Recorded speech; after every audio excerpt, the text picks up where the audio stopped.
Hey everybody, it's Bill Cecil again with the tip of the day. Hey, today I want to talk about the importance of creating leverage in the classroom. That's very vital as a leader to have that leverage you can use to motivate your students. There's lots of different ways to motivate your kids, but leverage is huge and you want to make sure you have some. For example, in the workplace, most workplaces, if you don't do your job, you can get fired. That's the management's way of having leverage over you to keep you motivated to do your job. Okay, so in the classroom, we don't quite have that same amount of leverage. I cannot say to a student, you're fired. Have I ever wanted to? Of course. But can I do that? Absolutely not. So I have to find some other type of leverage that's going to work for me. And that's what I want to be able to give to you is something to think about, that you can create your own leverage in your own classroom. Now, I work in a 5th grade classroom. Recess in the afternoon is huge for my students. They get a lunchtime recess. I can't tamper with that. They're entitled to 1 recess a day. But the second recess I am allowed to give them if everything's going well. So what I do at the beginning of the year is I make sure I give them plenty of recess time the first week of school. 20 minutes every day in the afternoon. It's a good time for them to socialize. It's a good time for me to meet with them one-on-one. There's lots of benefits of recess.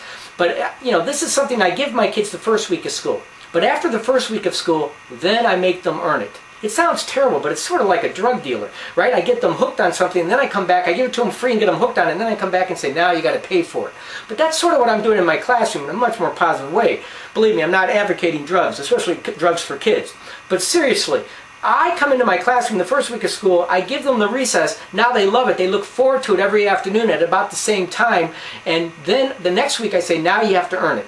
And the way I tell them they have to earn it is by having good behavior throughout the day so we don't waste time. Because if we waste time during the day, obviously I have to make up that lost time during our recess time. So I tell them it's not so much a punishment, it's just from a management point of view, I have to use that time definitely to make up for lost time. So if they can help save time in the morning, in the early part of the afternoon, I'm going to give them that recess in the afternoon.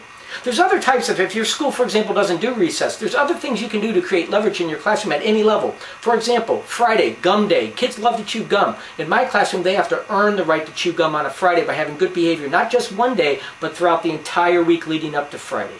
Some people might have an iPod Friday every once in a while. They let their kids listen to the iPod for a half hour while they're doing some of their desk work. This is something that you can build in. There's lots of different things at any level you can build in. But the key is find out what it is your kids like, give it to them, let them do it, experience it a few times, see the value in it, and then tell them from then on they're going to have to earn it.